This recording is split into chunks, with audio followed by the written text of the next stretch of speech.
Shalom, bien-aimés dans les Seigneurs, que la paix et la joie du Saint-Esprit remplissent vos cœurs de partout où vous nous suivez. Et nous voulons maintenant parler de ce que peut faire un homme, ce que peut faire un homme avec son talent. Parce que le talent, c'est la capacité que Dieu a dotée à chacun d'entre nous. Nous avons quelque chose en nous et nous sommes appelés à le valoriser pour faire mieux dans la vie. Dieu n'a pas laissé quelqu'un bredouille. Non, non, non, non, non, non. Tout le monde a reçu quelque chose de magnifique de la part du Seigneur. Nous allons lire rapidement la Bible dans Matthieu chapitre 25, le verset 14 et 15, je lis jusqu'à 16, je lis au nom du Seigneur. Le royaume des cieux ressemble à ceci.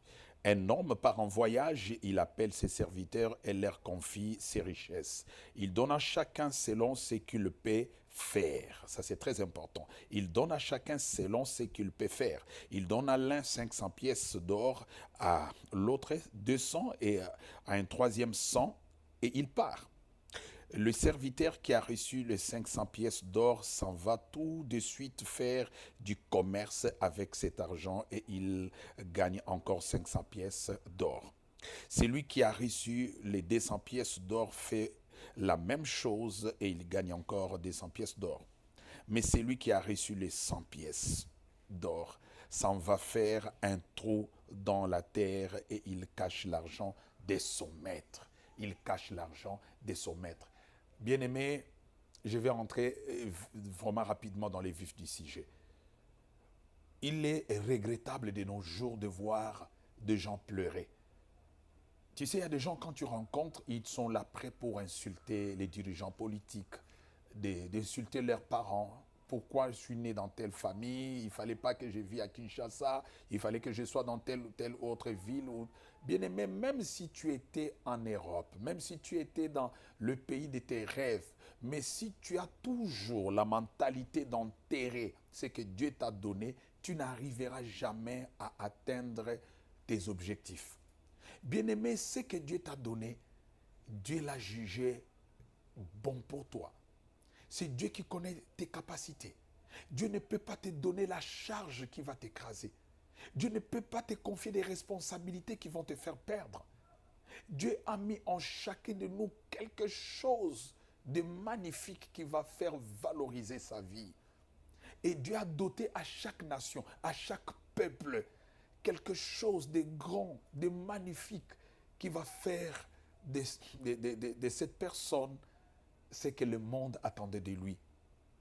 Là, je vais emprunter les paroles du pasteur Ekofo. Hein? Une fois, il a dit, la Suisse, un petit pays qui est entouré de grandes nations comme l'Allemagne, la France, mais jamais la Suisse a envié d'être la France ou l'Allemagne, mais ils sont restés la Suisse. Ils ont compris qu'ils ont quelque chose, bien qu'ils ne sont pas producteurs de pétrole, d'uranium, de ceci, mais ils ont cultivé quelque chose qui fait qu'aujourd'hui, toutes les nations ou de grands peuples, des grands commerçants, des grands dignitaires vont cacher leur argent dans les banques suisses. Bien-aimé, c'est possible que tu puisses valoriser ce que Dieu t'a donné. Tu as quelque chose en toi. C'est que Dieu t'a donné. Il t'a donné non seulement les souffles de vie, la beauté, l'intelligence. Dieu t'a doté des capacités magnifiques que tu as enfouies, que tu ne veux pas valoriser. Ma soeur, mon frère, toi qui m'écoutes ce soir, tu as quelque chose que Dieu t'a donné. Pourquoi enterres-tu? Je commence par celui qui avait reçu les 100 talents, les derniers. Il l'a enterré. Pourquoi? Il était impressionné par le nombre, la quantité que les autres avaient reçu. Il a dit que non, les autres ont reçu beaucoup. Moi, j'ai reçu peu, ça ne sert à rien, il faut que j'enterre. N'enterre pas ta vie. N'enterre pas ta chance, ta grâce. N'enterre pas tes prouesses. N'enterre pas ce que tu sais faire. Bien-aimé, tu as quelque chose. Aujourd'hui, j'ai parlé pendant les heures de pause avec des amis là dehors. Je les exhortais, j'ai dit, mais pourquoi très souvent les gens s'en prennent aux autres pour dire que non, si je suis malheureux, c'est à cause de l'un, à cause de celui-ci. Non, non, non, non. Parce que les gens n'ont pas compris pourquoi ils sont passés par des souffrances. La souffrance est une école. Ce n'est pas toujours pour t'écraser, c'est pour t'épargner de certains combats aussi. C'est pour t'apprendre. Si Joseph n'était pas parti en Égypte, il ne serait pas en train de gérer l'Égypte. Bien aimé, le premier jour, quand il est arrivé, peut-être qu'il pleurait. La Bible n'a pas mentionné. Il s'est senti seul dans ces pays-là lointains, loin de son père, loin de ses frères qui l'ont trahi. Mais bien aimé, plus tard, c'est lui qui a géré la maison des Potiphar. C'est lui qui a rendu la maison des Potiphar prospère, bien aimé. Ce sont des talents qu'il n'avait jamais expérimentés étant dans la maison de son père Jacob.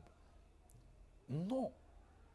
Il y a des gens que nous apprenons une fois, non, quelqu'un qui était là dans votre quartier, tu apprends qu'il est en Angola, oh, il est devenu tel, il est devenu tel. Ce sont des prouesses qui étaient en lui. Mais étant dans la souffrance, il a commencé à exploiter la chose qu'il négligeait, qu'il méprisait. Ma soeur, mon frère, le temps est venu. Le Congo est ce qu'il est aujourd'hui. Mais le Congo ne restera pas ce qu'il est aujourd'hui. Le Congo doit bouger. Pour que le Congo bouge, Congo comme nation, tu as quelque chose à valoriser. Tu as quelque chose à donner au monde. Tu as quelque chose que le monde attend. C'est d'abord ta mission prophétique. Ta mission prophétique, c'est d'annoncer Christ. C'est de sortir des hommes et des femmes intègres qui vont évangéliser. Aujourd'hui, est-ce que tu as atteint tes objectifs? La promesse de Dieu existe.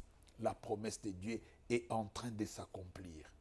Congo, c'est le temps d'enrôler une grande armée de messagers de bonnes nouvelles pour arrêter le mal dans le monde.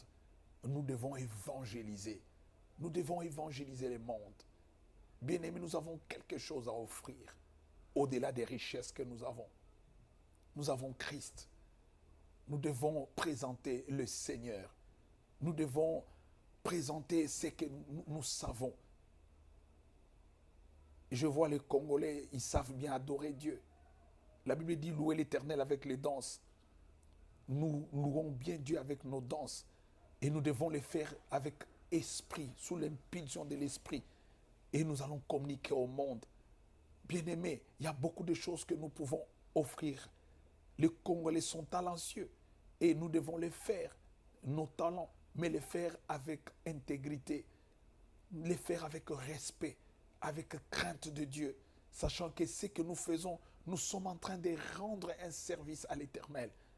Nous ne le faisons pas pour que les autres nous voient, pour que nous soyons récompensés, reconnus par les hommes, mais d'abord par Dieu. Nous n'avons pas besoin des acclamations des autres nations, mais nous avons besoin que le Dieu qui nous a créés en tant que peuple, qui nous a placés au centre de l'Afrique, pour que nous puissions dominer, influencer, impacter, que nous le fassions pour la gloire de notre Dieu. Tu as quelque chose. Peut-être tu sais coudre, mais tu es en train de pleurer. Ce que tu dois faire, c'est de prier Dieu, afin que Dieu te donne la machine, te donne des tissus, te donne des clients. Bien-aimé, peut-être tu as un talent là, tu sais cuisiner. Tu peux commencer quelque chose. Et demain, tu deviens un grand restaurateur. Bien-aimé, peut-être dans la vente, peut-être dans les designs. Oh, je ne sais pas dans quel domaine le Seigneur t'a appelé. Ne croise pas les bras. Ne pleure pas. Que les talents des autres ne t'intimident pas. Que la prouesse des autres ne puisse pas te décourager. Il y a d'autres qui commencent avec des fonds énormes. Ils commencent leur business avec 1000 dollars, avec 100 dollars. Peut-être toi, tu n'as que 10 dollars. Avec ces 10 dollars, tu peux commencer avec les ndembi. Tu achètes des ndembi, tu revends. Tu peux commencer à vendre de l'eau. Tu peux commencer à faire quelque chose. C'est là où tu vas découvrir ton talent. Bien-aimé, même Jephthé qui a été chassé dans la maison de son père. Il a été chassé comme ça, comme un vulgaire monsieur. Mais la Bible dit, au-delà de pleurs, il a découvert en lui qu'il avait un talent que les autres n'avaient pas. Il avait la force physique. Mais il ne s'est pas arrêté seulement à découvrir son talent. Il a commencé à exploiter ces talents-là, à s'exercer. La Bible dit, les gens de rien l'entourèrent. Et il commençait à faire des excursions, à faire des entraînements. Un jour, ceux qui l'avaient chassé, ceux-là étaient restés avec le bien, avec la richesse, mais ils n'étaient pas forts. Un jour, ces gens-là ont été attaqués. Mais ils ont réfléchi, ils ont dit non, non, non, non, non. Nous avons la richesse, mais nous n'avons pas la protection. Notre frère que nous avons chassé, il est plus fort, il peut nous protéger. Allons le voir. Mais il dit, mais lui, on l'avait déjà chassé. Comment est-ce qu'il va nous accueillir? Et ils ont dit, non, non, non, allons. Nous allons lui proposer qu'il devienne notre chef et qu'il règne sur nous. Tu vois, sa vie qui avait mal commencé, c'est bien fini, c'est bien terminé dans la gloire. Ce n'est pas parce que ta vie a commencé dans les difficultés. Ce n'est pas parce que l'année 2022 a commencé dans les difficultés ou ce mois a commencé dans le problème que ça va terminer dans le problème. Je vais annoncer à quelqu'un que ce mois finira très bien pour toi. Ce mois finira très bien pour toi au nom de Jésus-Christ. Parce que l'Éternel est en train de faire des grandes choses. Parce que l'Éternel est en train de nous libérer.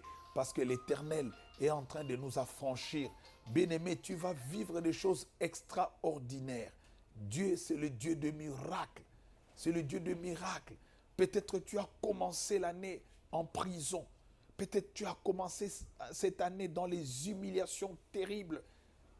Mais je vais dire à quelqu'un, au-delà des humiliations, peut-être que ces humiliations-là, Dieu a permis pour que tu découvres le véritable talent de ta vie. Découvre-toi. Réfléchis, prends le temps de réfléchir. Prends le temps de réfléchir. La réflexion n'est pas satanique. Bien-aimé, il faut réfléchir. Mais après avoir réfléchi, prie. Après avoir prié, il faut s'élever. Et quand tu t'élèves, tu vas faire quelque chose. C'est le temps de l'action. Bien-aimé, Dieu nous attend maintenant à l'action. Dieu ne veut pas que nous soyons là en train de pleurer, de pleurer, de pleurer. Nous devons nous lever pour agir. Mais comprends ce que Dieu t'a donné. Comprends ce que tu représentes. Comprends ce que tu es. Tu es quelqu'un de particulier. Tu as quelque chose que les autres n'ont pas. Valorise ton talent au lieu de l'enterrer. Valorise ton talent parce qu'il y a des millions qui dorment dans l'enterrement là où tu as caché le talent que Dieu t'a donné. Qu'il y ait des gens qui sont intimidés alors qu'ils sont des vrais acteurs de la société. Oh, je vais dire à quelqu'un, ne te cache pas. Ne te cache pas. Laisse Dieu t'exposer au monde. Laisse Dieu te faire découvrir et tu seras une bénédiction pour ta famille, pour la nation et pour l'Église. Que Dieu te bénisse. Que Dieu te bénisse là où tu es. Tu peux prier avec moi. Seigneur notre Dieu, me voici devant toi. Seigneur, je ne connais pas mon talent. Seigneur, j'ai besoin de découvrir mon talent. En quoi tu m'as appelé?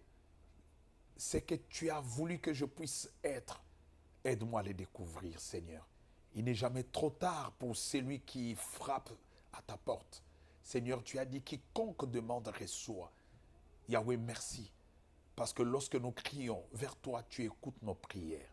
Révèle ta pensée à ma soeur et à mon frère. Et fais sécher les larmes en nous montrant le chemin, ce que nous devons faire. Et lorsque nous découvrons, nous devons passer à l'activité. Et quand nous ferons ce que tu nous demandes, c'est alors que ta bénédiction va nous accompagner. Merci Seigneur, que ton nom soit glorifié. Amen.